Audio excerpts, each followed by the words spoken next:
under the Alien Registration Act is today. All foreign nationals present in the United States longer than 30 days must register with the federal government.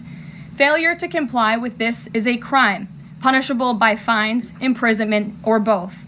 As President Trump and Secretary Noem have both said, if you register and you leave now, you choose to self-deport, you may have the opportunity to return later legally. But if not, you will be arrested, fined, deported, never to return to our country again. The Trump administration will continue to enforce our nation's immigration laws.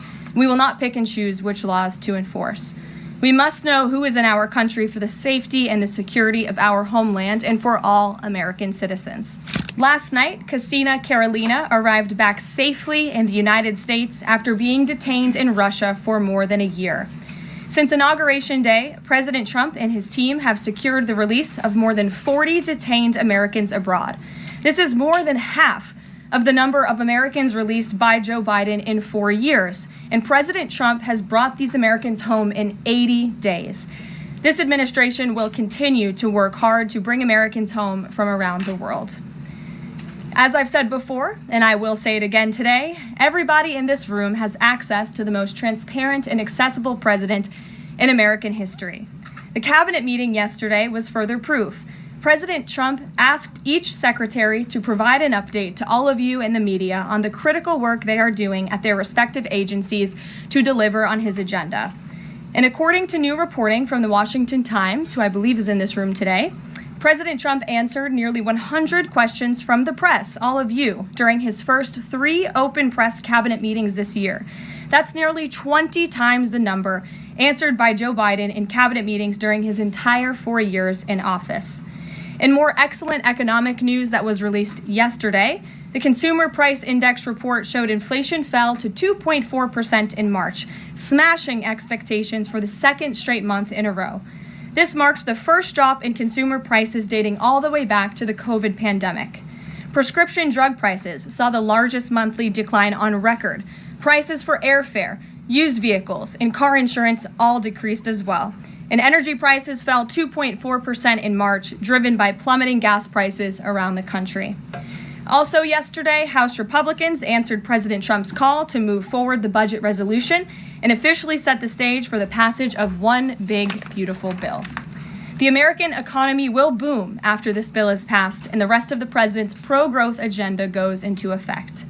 The largest tax cuts and deregulation in history, coupled with our energy industry unleashed and renegotiated trade agreements that put America first, are the ultimate formula to usher in the golden age of America.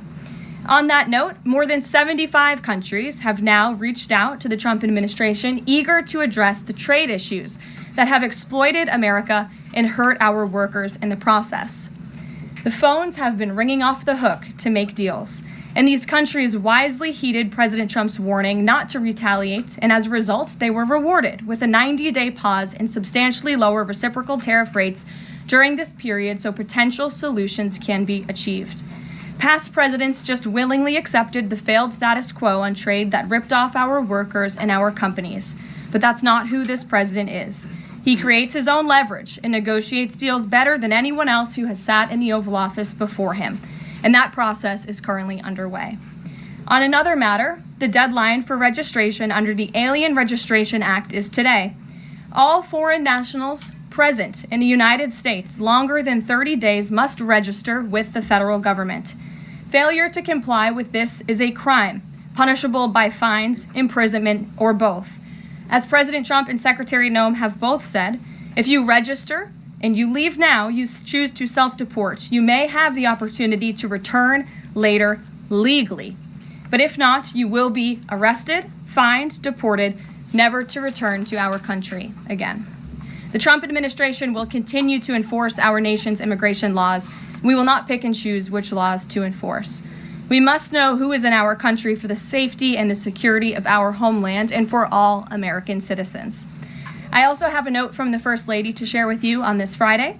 On Tuesday this week, First Lady Melania Trump celebrated the advancement of the Take It Down Act in the House Energy and Commerce Committee.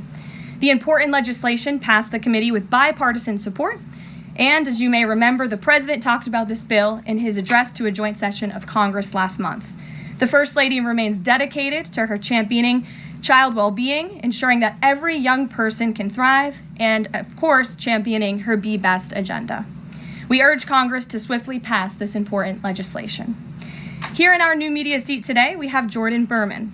Jordan is a social media content creator and influencer and a lawyer who grew up breaking down the news from a neutral perspective. Jordan is the host of her own podcast called Unbiased Politics, where she dissects the top stories from the week from a legal perspective. Jordan focuses on bringing back real journalism from a nonpartisan perspective and has mastered explaining complex legal decisions to a mass audience in the short-form context. Her two biggest platforms are TikTok and Instagram, where she has roughly 500,000 followers on each. With that, please kick us off, Jordan.